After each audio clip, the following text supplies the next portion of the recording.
my mother actually birthed 21 children by my father. So, ladies and gentlemen, if you have a pencil, if you have a piece of paper, please take notes because you're going to discover once you do the math that my mother stayed pregnant for 15 straight years.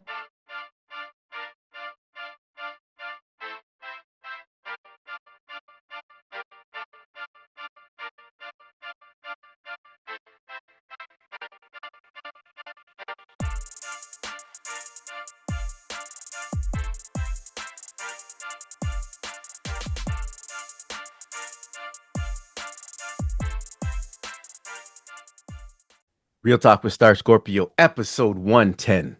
Today I'm sitting down with Paul Lamar Hunter, the 19th of 21 children in a family shaped by struggle, loss, and resilience. Growing up in such a large family must have brought challenges and unique experiences that most of us can't even imagine.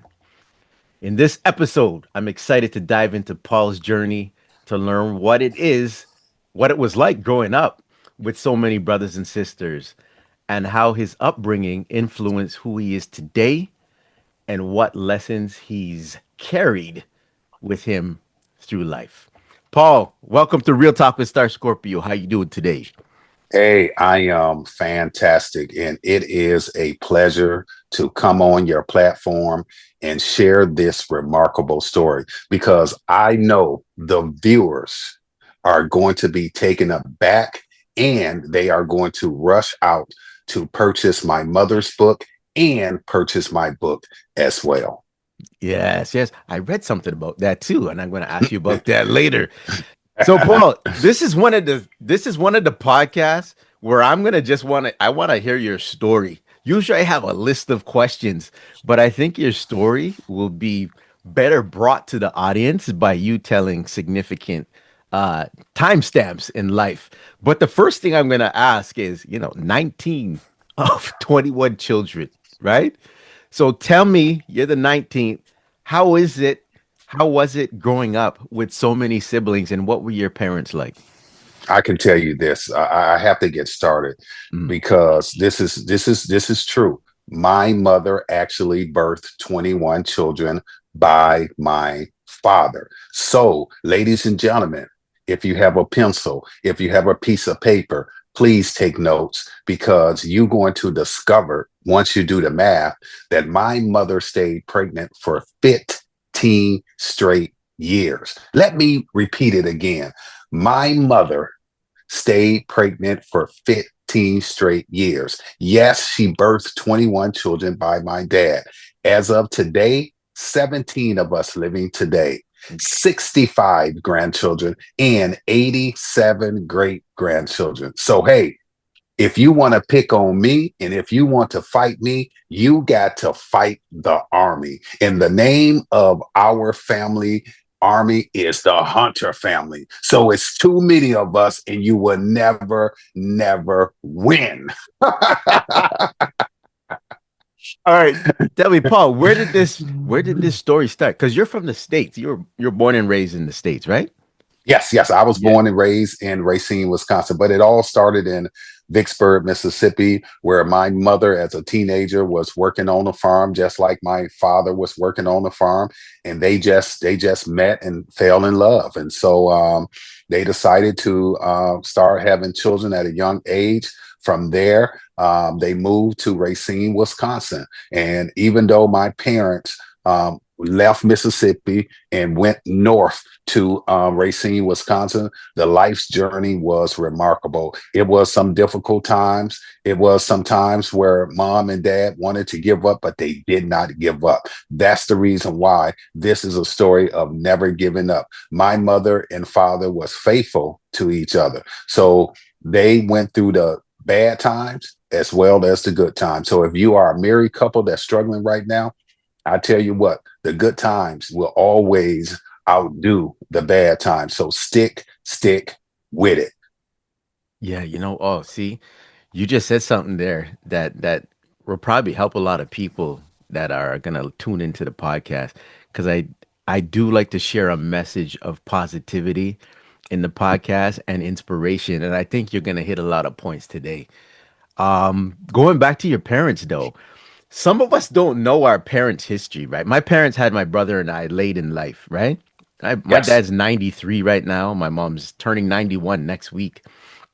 And being like the youngest child of the two, we're only 2 years apart, but we didn't ask our, oh, where'd you meet? We didn't ask them those kind of things. And in the history, they both have five siblings on each side, but you don't know everything about their past. And my dad's from Guyana, my mom's from Barbados.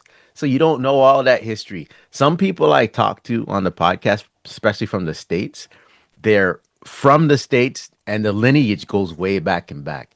First thing I have to ask you is, how was it for your mom? Do you know how it was for your mom and dad growing up? And did they have siblings themselves? Yes, my dad had two brothers and two sisters. My mother came from a family of 10. So my mother family of 10 was huge. And so I don't know what prompted my mom to have children, but she always said that whatever God gives her, she was going to take. So God gave her 21 children. But my mother life in Vicksburg, Mississippi, and my father life was very difficult. Mhm. They came from a traditional family, and they believe in marriage. They believe in family. They believe in sticking it out. And so, for my mom and dad, it was a great marriage, and I just hope that the legacy that they left behind, that my brothers and sisters, even my nieces and nephews, will continue that legacy of having a traditional family, because that's what my mom and dad had, a traditional family. Mm, respect to that. Um, and you being the 19th, so when your mom started having kids, do you remember your first sibling? Was it a brother or sister? My first sibling is Elizabeth. She is my sister. She is 73 years old. Mhm. And my baby sister, the last child, the 21st child, is Lashonda. She is 52 years old, about to be 53 next month. She's about to be 53 years old. So you see the gap right there. But Yeah. also, I want to emphasize that Mhm. I have some nieces and nephews that are older than me. Yeah. So what does that mean? That some of my sisters were pregnant um, before my mom was Yeah. basically pregnant, or sometime my mom was pregnant and my older sisters was pregnant at the same time. Isn't that Yeah. interesting? That's amazing. And Yo. you know what? Even though they older than me, Mhm. and they always have the respect to always call me Uncle Paul. You Yes. understand? Yeah. They have that respect. And my older sisters would tell their kids, that's your uncle. So no Yeah. matter what, you respect him. That's your aunt. No matter what, you respect her. Mhm. Even though they were older than us, but they always till this day give us the respect. Yeah, you know what's crazy? Like I've heard of stories like that where you have your niece or your nephew is older than you. You know what I mean? And Yes. and your uncle. So yeah, Yes. that's crazy, man. But the lineage is great, and the time span between the siblings, the grandkids, everything, and you yourself, are you around my age? Like I'm 52. How old are you? I'm 55. You're 55, so we're around the Yes. same age. But you Yes. have grandkids already, you said. You I have have one? one One. granddaughter, Chloe Grace Martin. Matter of fact, Chloe Grace Martin, happy birthday. Today is Chloe Grace Martin 7th birthday today, Mhm. December 6th, 2025. She is 7 years old. She's my co-host on NFL Prediction Time. I seen the cover of the this Huff magazine. I gotta ask you about that too. But first of all, Star Scorpio wishes you a happy birthday, Chloe. Shout out, Evan. But yeah, she's the co-host. That's amazing. So how old is your son or daughter then? Is it son or My daughter? my I have four children. My oldest Oh, you daughter have four. is Okay. 31. Mhm. My second daughter is 28. My son is 27, and my other son is 21 years old. Okay. So I'm gonna ask a question here because, as I get older, my memory's going a little bit. You used to remember people's phone numbers, people's names, addresses off by heart. You're telling me 19, and then the big number you're telling me for grandkids and all this stuff. Do you remember everybody's name? My nieces and nephews, but not the great, nieces and Yeah. nephews, because Yeah. it's just too many of them. So, and you Mhm. can't keep up with them. Every time seem like once a month you get a text. Yeah. I just had another grandbaby. It's like, oh wow, what I'm saying, Yeah. it's like it's just growing and growing and growing. So that lineage, will continue to grow. Yeah. And so when I look at what my mom and dad had accomplished, Hmm.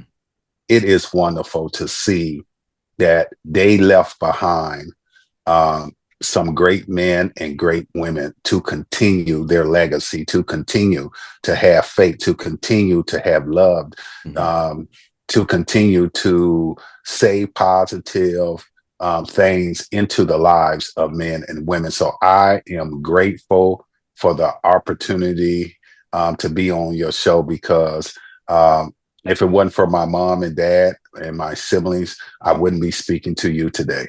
Amazing.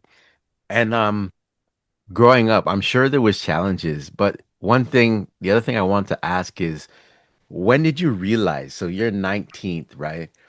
And it takes us a while. I don't know if is it 3 or 4 years old, but where you become aware, like, oh, this is my brother or sister. You're a toddler, right?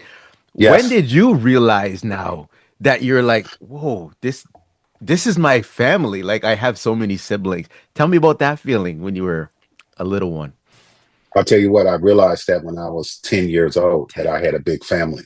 Hmm. And once I recognized that, I was, taken aback, because I said to myself at that particular time, no one could beat me up in Yeah. school. No one can tease me, because you know half of the elementary school was either filled with 100 children or my nieces and nephews. So we were a big game in Yeah. grammar school, middle school, and high school. We were just a big game. I Mhm. realized that right away, and I'm going to be abundantly clear. Nobody teased us. Nobody messed with us when Mhm. we were in school. So, which was a good thing. But we um, made it through because of our parents and because my older siblings. Mhm. And tell me something. How many of you are girls and how many boys? What's the split? Okay, my mother birthed 10 boys and 11 girls. And if my mother was alive today, uh, she would tell you those girls gave her a difficult time. She would say, them girls gave me a difficult time. She said the boys, she always say the boys was easy to raise, but them girls was very difficult. Um, and being in such a large family too, how was your personality growing up? Were you an introverted or are you automatically extroverted because of all the siblings? No, no, no. Let me tell you something. I was a very shy person. Mm. I did not enjoy being around people. I was very afraid to communicate. So I had a speech impediment. It was very difficult for me to pronounce words. And my older siblings, they used to hit me on the hand and discipline me, and used to tell me, you need to focus, you need to tune your ear to listen. You're not listening. And Mm. so it was very difficult for me to say the word San Francisco, Mm. and for me to say hamburger. Those words were very difficult for me to say. And I remember my sister Jackie had told me, if you want to be successful in life, you got to learn how to listen. Mm. And it really, really made me think about what she said. Listen, listen, listen. So I began to tune my ear to listen. And once I began to listen how to pronounce a word, that's when I began to change mentally, academically. And there were times when I used to sit in the mirror and say the word hamburger, hamburger, hamburger, Mm. San Francisco, San Francisco, San Francisco. I used to just tune my ear to listen and learn how to pronounce words. And I fell in love with the word San Francisco. Why? Mm. Because, my mother and father and my siblings are all Green Bay Packers fans. Mm. And I'm the only San Francisco 49ers fan in the family. So I Yeah. fell in love with San Francisco. And and I tell my kids all the time that when I pass away, do not bury me back home in Wisconsin. Bury me in San Francisco, California. Amazing. Amazing. Yeah, you know what? I knew a lot of people when I was in public school that had challenges. And I was one of those people too. I didn't like reading as a kid. I always got distracted. And then I always mixed my words up. I always felt like I was dyslexic, but I never got tested for it. But it's like when you have those challenges as a kid, you always need that inspiring person that can give you confidence in trying to achieve something. So I want to ask you, were there teachers? So you talked about your sister, but I always like to know, were there any teachers that championed you in a lot of things that really made you push forward? You know what? There were some teachers that really was a hindrance to me because they said that I had a learning disability. Mm. They told me that I'll never forget that I will never be successful in life. Mm. But I did not let their negative thoughts, um, outdo what I want to accomplish in my life.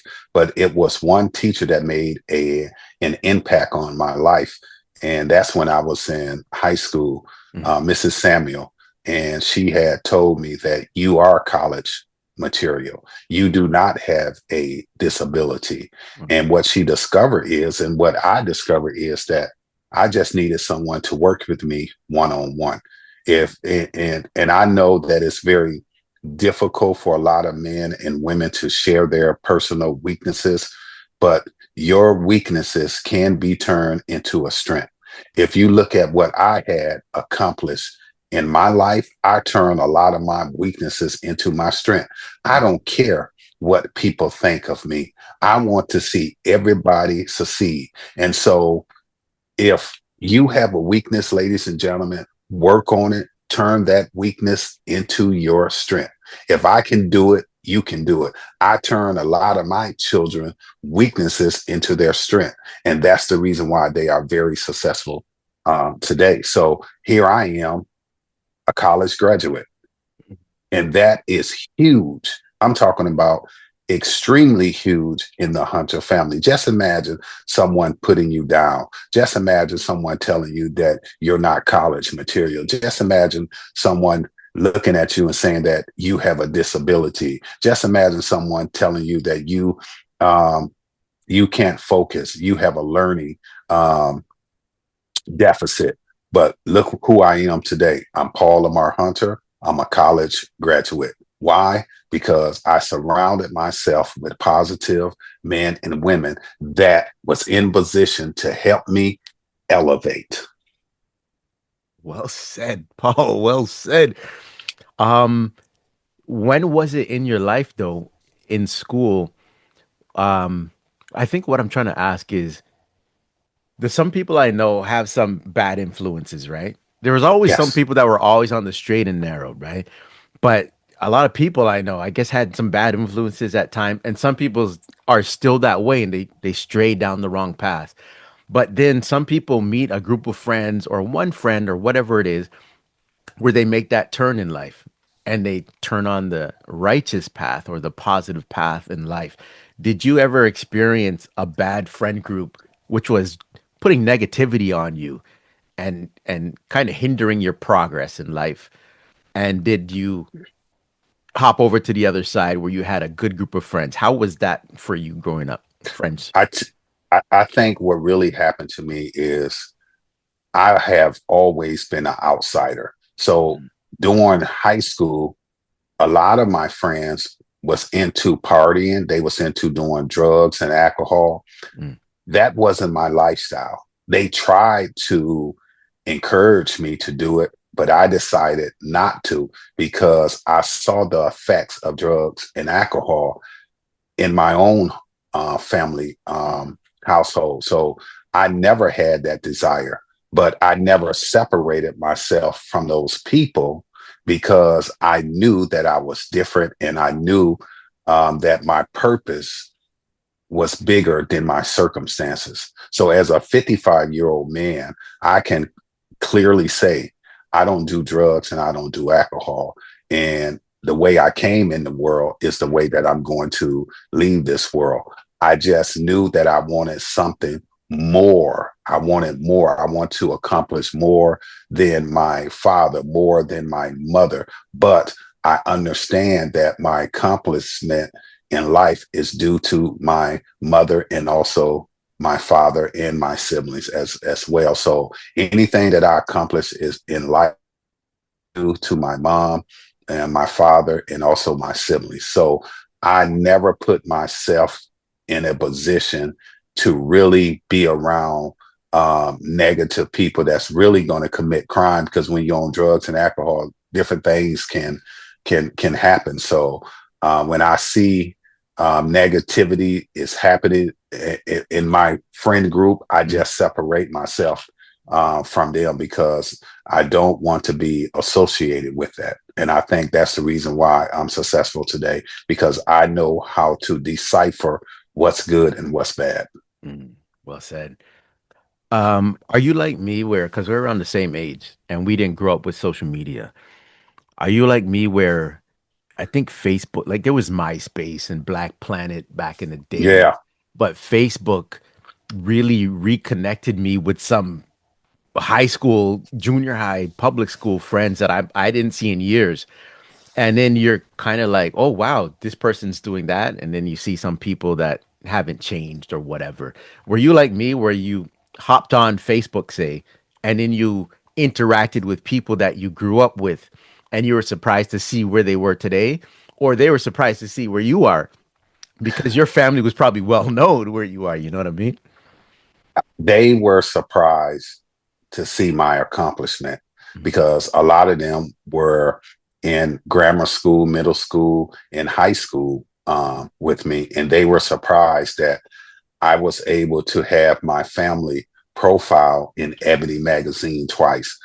They were surprised that I wrote a book, and the title of my book is No Love, No Charity, The Success of the 19th Child. No Love, No Charity, The Success of the 19th Child. So they were very surprised that I wrote a book. They were very surprised that I had an opportunity to meet Vivica A. Fox on her show, Face the Truth. They were surprised to see me on Fox and Friends. Mhm. They were surprised to see me in newspaper publications, international and national newspaper and magazine publications. They were surprised to see me on a lot of talk shows, local and national. And when one particular person reached out, they told me, "I remember when you were in high school, you were a choir boy. You didn't say a word. You just, in class, scared to raise your hand, scared to speak. Now." It's a transformation. I can't believe that this is the same Paul Lamar Hunter that I sat next to. Yeah. Yes. Well, you mentioned a lot of things there. I'm glad you said that because I wanted to get it out. But I seen you had appearance on Fox and Friends, and I knew you had a book, but I didn't know you meant Vivica Fox, though. How did that come Yes. about? Since we were on that topic, man, how did that come about? Let me tell you how it happened. I was at Planet Fitness gym in Tucson, Arizona, so working out. So I decided that I was going to get on the treadmill. So Mm, when I jumped on the treadmill, I was running, and then I'm looking up at the television, and they promoting this new talk show called Face the Truth, Mm. and they indicated that the executive producer is Dr. Phil. So I said, Dr. Phil, I said, I have his number in my cell phone because Mm. I had, I was trying to get onto the Dr. Phil show. So I ended up calling the producer and I said, listen, I know that I'm trying to get on the Dr. Phil talk show, but I think I would be a better fit at Vivica A. Fox show, which is Face the Truth. So I had asked if she can put me in contact or give me the number. So the young lady gave me the number. I called over there. I talked to the receptionist and I told the receptionist, and the receptionist was taken aback. She said to me, she said, are you sure your mother birthed 21 children by your dad? I said, most definitely. Yeah. So she said, hold on a minute. She went to talk to Terry, and she told Terry. Terry is one of the executive producers. Terry's jumped on the phone. After Terry jumped on the phone, Terry put another executive producer on the phone, and we all just talking and having a conversation. And they had told me, "This is Mr. Hunter. This is what we need you to do." Mm. And I said, "Okay." I said, "Give me your email address." So they gave me the email address. While we talking, I sent them all the information that they needed. And while we were talking on the phone, and they said, "Hey, we just got your email and we're looking through it right now. And you got everything in order here." And I said, "Yes, it's been in order for a whole year." And I said, "I have been preparing myself for this moment." And so the message is, when you on this journey, get prepared because you will receive the call that will change your life, the call that will thrust you into the spotlight. Profound. Okay, so how was that experience on the show then? Was it That a man, small was it a small segment or like the 50-minute, 10-minute segment? no, it was an hour segment, and Oh, so hour. yeah, it was an hour. You can go on YouTube and watch it. You can Oh, go on YouTube and watch it, and so definitely. it was interesting because they had me in the green room, Mhm. and once I was in the green room, the producer would come back there and they would talk to me and they would tell me that they had my siblings separated from me. They had my siblings over in another room, Mm. another green room. And so once I was in the green room, the producer came in, talked to me. Then she had left, and she came back and she was talking to me. And so she said, "Well, you're going to be up next. So be prepared. Be prepared." So I'm like, "Oh, okay, okay, okay." But then a gentleman he has just completed his segment with Vivica A. Fox, and he came back there to my green room and he Mm. was just crying. He was just crying. And I was like, "Man, why is this grown adult man crying?" So I Mm. said, "Brother, are you all right?" He said, "Yeah, I'm all right." He said, "Them women," he said, "them women beat me down." I said, "Beat you down?" Mm. And he began to explain to me that his wife had divorced him. Mhm. And so they brought him on the show because they wanted to know why his wife divorced him. Did he cheat? Was he's out there doing something derogatory? And he was like, "No, no, no." And so they blame him for the failure of the marriage. They blame him Mm. um, for the bad relationship that the mom had with the son. Mm. So what he was doing basically was getting me prepared for my segment Yeah. to say, "Hey, they are going to attack you. So Mm. get ready." So I was like, okay. So interesting thing happened. He left and the producer came, but when the producer came in, she left the door open. Mm. She left the door open. So Vivica and her co-hosts, they were walking past and they saw me and the producer. They peeked their head in, and she rolled her eyes at me and Mm, kept going. And I said, man, why is she rolling her eyes at me? And they kept, different co-hosts was just looking. So I said, oh boy, okay. They mm, really gonna come at me. So I gotta get prepared. But they was trying to get me, ready because mm, I'm going to attack you. So when they brought me out, that's the first thing that they did. They attacked my book. They attacked the relationships that I talked about mm. between my mother, my daddy, and my siblings. What? Mm. Yeah, because it's all about drama with them. You know what I'm Okay. saying? Yeah, You know, yeah. it's the build up to the drama, Mm, and but what they did was they set the narrative that it was all negative. You know what I'm mm, saying? That I was this bad villain. That mm. bashed my dad, that bashed my mom, and bashed my siblings. And then when people read the book, they they surprised like she said this. But when I read the book, it didn't say that. Yeah. Oh my gosh. I was surprised that you were going that direction because I thought your story would be not like the other gentleman, something positive and like a story you want to hear about.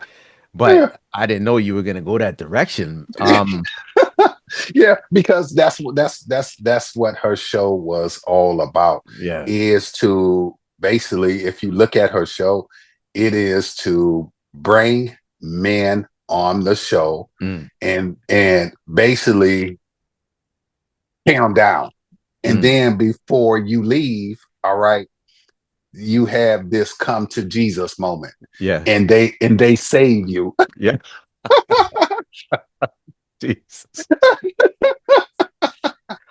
Yeah, I don't even know if I seen her show because it's not on the air now, right? That's you're talking. What year was No, this? no. What year was This this? was 2019. It's Oh, not on the show. 2019. It's not on You, the you air right can, now. yeah, you can go to YouTube and you can watch it, and you will laugh. And what's interesting about it is because when the segment came Mm, out, it really impacted a lot of people's lives. mm, And so I never forget this professor from New Mexico, and mm. he was a psychologist, and he wanted to reach out to me. So he emailed me, and Yeah. then he asked if he could call me. So I gave him my number, and he wanted to encourage me. He said, "Brother, let me tell you something.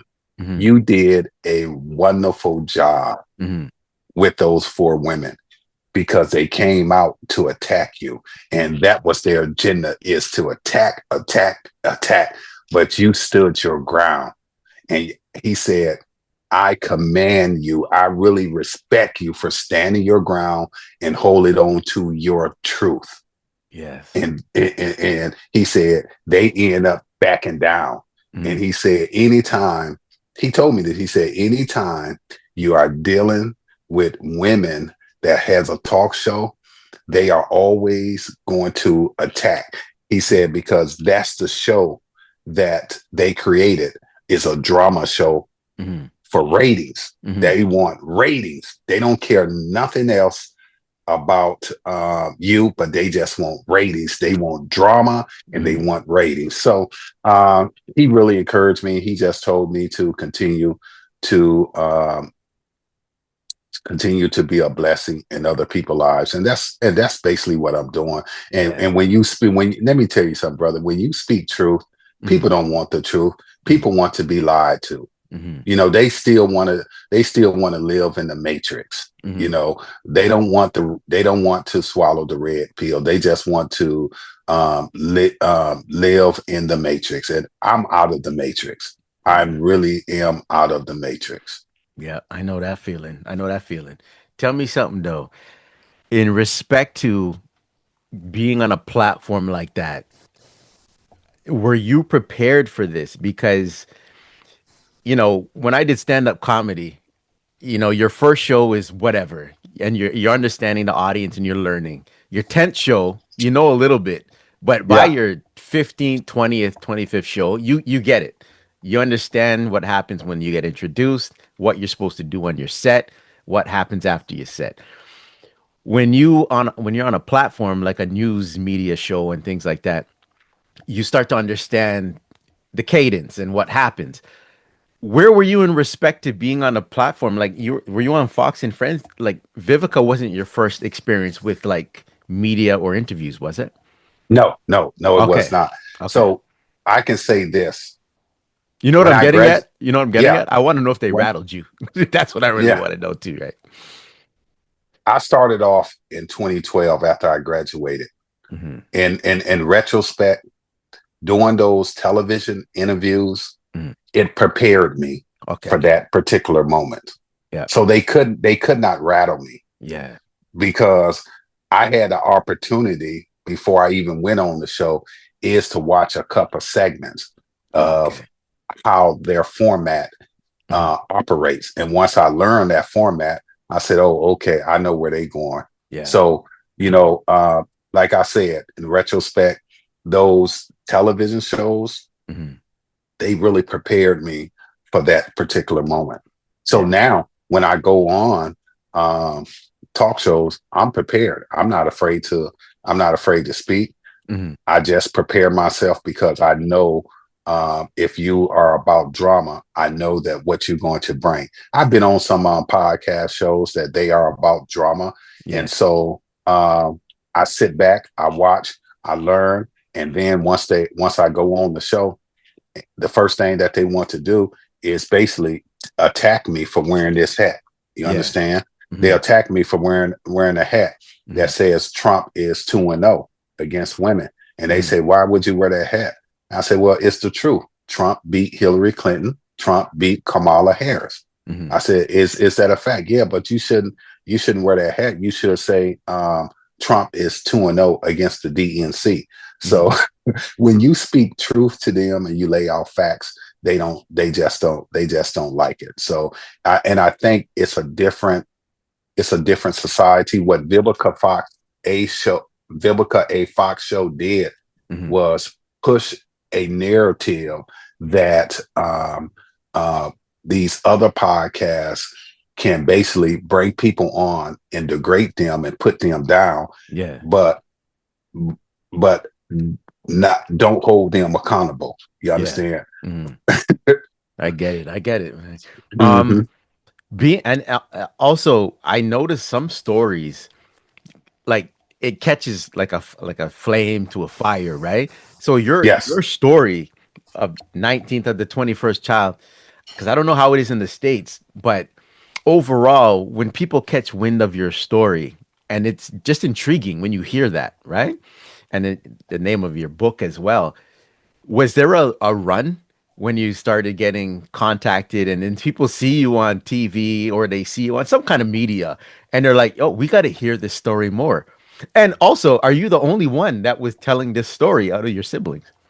Yes, yes, I am the only one that is pushing pushing the Hunter family story because I think that I am in a position to really help my family and push the story because people want to see a charismatic person like me, Mhm. a person that come from the inner city, a person that had pulled his bootstrap up and don't complain, just go out and get the job done. So I am right now the only one that is pushing it, and I believe this is what's going to happen in 2028 or 2029 that the movie will come out about the Hunter family. So I'm excited about the movie coming out and telling a great story about my mother and father relationship, Mhm. the relationship that my mother and father had with the children, and how it was for us to be raised in a nuclear family. So it's just a blessing to talk about the Hunter family story because I know it will impact people's lives all around the world. That's the reason why. Hey, look where I'm at. I'm on your platform, and you are in a foreign country. You Mhm. know. Yeah, yeah. Nice. Thanks for sharing that too. You know, one thing that comes to my mind, it's about numbers, like percentages. And because I'm a comedian, right? So you think all the obscure things, all these weird things, and all this. You know, one thing that comes to my mind, I'll say you two things. When you have so many siblings, you're like, how was Christmas like? So I want to hear your your inside scoop on some of the Christmases you celebrated. How was Christmas like when it comes to presents? Because I'm like, how was your parents affording presents? Did you have presents? And then the other thing that's kind of on the scary side, I'm like one of those people that always worry, right? So when my daughter goes out, I worry. She's 27 now. When my wife goes out, you worry. When it's getting late, they're supposed to come back. You know that feeling? When you have so many people to think about, plus your parents, there's a high percentage that things can happen. Someone's gonna get injured. Someone. Do you have experiences like that where you can share where some of the struggles that you had and some of the celebrations? Tell you what, the biggest struggle that we had was during the holidays in the city of Racine. Growing up in a huge family, my mom working a part-time job, dad working two jobs full time, and I can say this: the people in the city of Racine, Wisconsin, always came and helped the Hunter family. Do you know there was times when we didn't have food during Thanksgiving Wow. or Christmas gift? People will literally knock on our door and leave toys and food and clothes on our porch. And then they would take off and jump in their car and leave. So it has always been unexpected people knocking on the Hunter family door and leaving gifts for us. Do you know that's a blessing? Mm, That's a blessing that God has laid on their hearts to give to someone, a family that is less fortunate. Our Christmas days, our Thanksgiving days was great mhm. because of the community. And I don't think, my brother, we would never see another community like that before Mm, because we knew each other in the neighborhood. We knew the Jones family, we knew the Smith family, we knew the Jackson family, mm. and we all stayed together in that community. If mama didn't have any butter, mama would tell you run across the street and ask Mrs. Smith for a stick of butter and let her know when I go to the farmer's market, I give it back to her. Those were some good days, my brother. And Mm, so, hey, I am grateful. I am thankful for people providing for the Hunter family. mm. Amazing. Always giving back. Did your parents and yourselves attend church too? Believers? Yes, Yeah. yes, we were believing. Let me tell you this, we had a band called the Hunter Family Choir. So every Sunday we would sing in the church. We were very talented. My brother played the guitar. My one brother played the drums. My brother played the bass. Sometime I would play the bongos, and Mm. some of my brothers and sisters were singing in a choir. We had us a band, the Hunter Family Choir. We were better than the Temptation. We Yes. were better than Aretha Franklin. We were better than Luther Vandross. I'm gonna put some icing on the cake. We were better than the Beatles. Wait, okay. Who played instruments then? So you must have had a lot of people that could play, Yes, yes. piano, I my drums. my brother, one of my brother was good at playing the piano. My brother Larry, which is a pastor, was good at playing the guitar. Mhm, My brother Michael was good at playing the bass. I mhm, was good at playing the bongos. mhm. My brother Greg, sometimes he would play the drums. If my brother Larry was ill or sick that day, sometimes Greg would play the guitar. My sisters, some of my brothers, they would take turns singing in the choir. Wow, Yes, nice. Um, wait, who has a voice? A lot of the siblings have good voice because some of very, our very. we're not blessed, some of us, right, with that singing Yeah. voice, but I guess a lot of you are blessed with that singing voice. hmm Mm, I'm not a singer. I tell people all the time I'm not a singer, but I'm a great lover. So, but mm, a lot of my siblings know how to sing. Singing is just not for me. mhm. It never had been for me. But Yeah. I can play the bongos. You know. Okay. Okay, tell me something too, Paul. When you became that age, your siblings, yourself became that age where you can work now. Was it one of those experiences where you want to get a job to help mom and dad out? Was it like that, or was your mom and dad like, nope, you guys work, keep your money and things like that, or was it all in the pot, helping people, helping the family succeed and get by?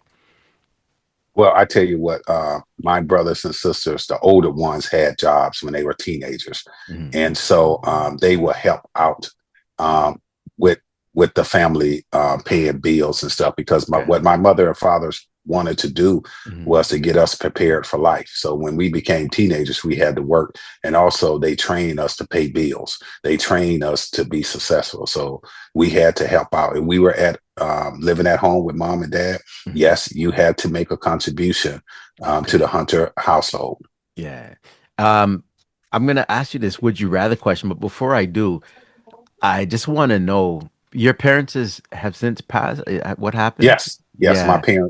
my parents passed away, just old age. Okay. Yeah. Rest in peace. But what I want to know is, were they alive to see some of your success at least? Oh, my Your mother mother. was, but my Okay. father wasn't. Yeah. Oh, did you lose your father earlier in life? You're saying, or? Yes, I lost my father at the age of 8. Oh, can I ask what Mhm. happened? My father was he drove back home to Mississippi to go visit his mom. Mm-hmm. Um, Made it there, very successful, Hmm. and so had a conversation with his mom. Mom, when you haven't seen your child in a long time, mom cooked a big meal for him, and he wanted to go out and hang with family and friends, and mom told him not to go out, stay with me for the night. Hmm. And so he decided to go out. And while he was driving, he was at the stoplight, and the stoplight has changed green, and he proceeded. And the lady ran the red light, and she hit him. Yeah, Oh, man, sorry to hear that. yeah. How did you find out? How did everyone find out? Well, my mother got a phone call from my grandmother, and she told what had happened. Yeah, so it was hard because you got to go back. My father died in 1976, and my brother died in 1975, I believe. Wow. And so when you dealing with those back to back Hmm. tragedies, Hmm. it really shook the Hunter family to the core. So, but I can tell you this: the community Yeah. came again and Yeah. rescued us. Okay, Paul, I have a would you rather question for you because I want to see. This is going to be interesting. Um, would you rather visit your younger self and give them advice for the future, or would you rather visit your older self and have them give you advice for what's going on right now? That's a tough one, but I would have to say I would rather visit the younger person of myself and give Mm-hmm. advice, because I really didn't have a good mentor. And what I would do is what I know now. Um, I would have speeded up the process of go, taking the initiative and taking it head on with joy and passion and discipline, and having guidance, you know, because on this journey it was you know um, trial by error, trial by error. And then when you start to get older, you start to analyze and figure things out, because things begin to slow down, and you begin to really relax and see the picture in a totally different way. Yeah, yeah. I'm seeing that now at my age too.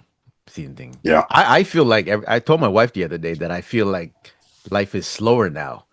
I think you have Hmm. so much going on when you're younger, the hustle and bustle of life, everything. Family, kids are young, but now it feels like, yeah, everything slowed down. Um, whether my guest chose their younger or older self, this is about your younger self. What would you tell your younger self about money? have discipline, um, get with a financial advisor, and make sure that you do some heavy investment and put aside money for the future. What would you tell your younger self about friends? Keep your circle small. In this lifetime, you'll probably have 1 to 2 good friends, and that's it. But always keep your circle small, because when you have too many friends, it's an indication that someone in that circle, more than one in that circle, will backstab you. I've heard that many times. Yep. What would you tell your younger self about family? Family is important. Cherish the moment. Spend as much time as you can with your children, and constantly tell your children that I love you, and constantly give them hugs. What would you tell your younger self about love? It comes from the heart. It is sincere. And one day love will have to end, because you will have to go and die. So Hmm. Yeah. that's what. Yeah, I've never heard it put that way before. I'm always hearing things that I like hearing on my podcast, things that are new. Gee. Okay, Paul, to wrap it up, I want to know about when you started, when did you have the idea to write that book? When you started writing your book? You said your mom had a book as well. And Yes. then also touch on is it a podcast you have with your granddaughter? Yes, yes, Yeah. yes. This is my mother's book, Love and Charity, The Love Life and Charity. Story of Louise Hunter, and The Hmm. Love and Charity Homeless Shelter. Both books that you can get at Barnes and Nobles and Amazon.com. Hmm. Yes. But yes, I do have a podcast show with my daughter, and we always do With your daughter. NFL prediction time with Paul Lamar Hunter and Chloe Grace Martin. So we always give our insight on who's going to win Hmm. and who's going to lose Hmm. during the week of the NFL football games. Wait, what sparked that? Because did she have interest in football at a young age? Like, what sparked You this know, idea? you know what really sparked it is I have been telling people that I was going to have a co-host on Mhm. the show, and people was like, in the comments, when is the co-host is coming? When is the co-host is coming? Yeah. But I was just joking with them, Hmm. and so I was like, and do have my granddaughter be my co-host. And so the first time I did it, I had Chloe to come over, and Chloe came over. And then while I was, you know, practicing, getting her prepared for it, and she was just sitting back there making all these faces and stuff, looking at me and making all these faces. And then I said, Chloe, um, you can't make those faces. But Hmm. then I went back and I watched the video, and Hmm. I thought it was funny. Yeah. And I sent it to a couple people to get their feedback. And they said, I love it. I love it. So I said, at that time, Chloe was like 5 years old. So I Hmm. said, I'm not gonna, you know, try to change her. So I Hmm. said, Chloe, you do you. Yeah. You do you. And I so like that. I just let her just be her. And she just a natural. So when I'm speaking, she making all of these faces, and then she gets to talk, and I said, okay, I'm gonna get her back. I make all these faces too. Yeah. Yo, that's a great idea and something for her to look back on too when she's older. That's amazing. Okay, what about the book now? When did you start writing your book? And did it flow natural because you knew what the premise was going to be about? I think it flew natural. I knew, um, and I wanted to just looking back at my father lineage, my mother's lineage, and I said, you know what? No one graduated from college. They attended college, but they never graduated. So I said, I can be the one to lay the foundation. Mhm. So I laid the foundation, graduated college, Upper Iowa University in 2012. I received a bachelor's of science in business administration. So what I did was I laid the foundation for the Hunter family. While in college, I was writing a book as well. Mhm. So college and the book came in hand in hand. And so it's just interesting because the book came out in 2012 and it's still selling to this day. So it's an American story. It's a true story that will give people hope, that will encourage them that it's never too late to graduate. It's never too late to chase success. It's never too late to be the best in life. Mm. You know what? I always ask people, the last thing I always ask people is, do you have any words of inspiration? You already said it right there.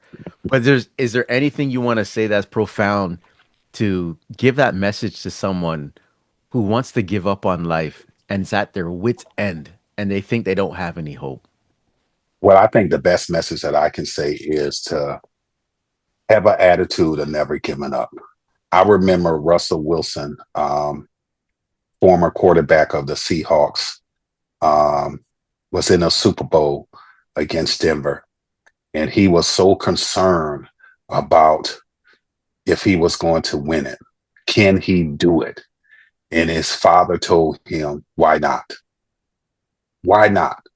And so, for those that are questioning their life's journey, why not you be the first to win that Super Bowl? Why not you be the first to win that NBA championship? Why not you be the first to graduate high school? Why not you be the first to graduate college? Why not you be the first in your family to be successful in life? Why not you in the family be the first to become that electrician? Why not you in the first in your family to become that plumber?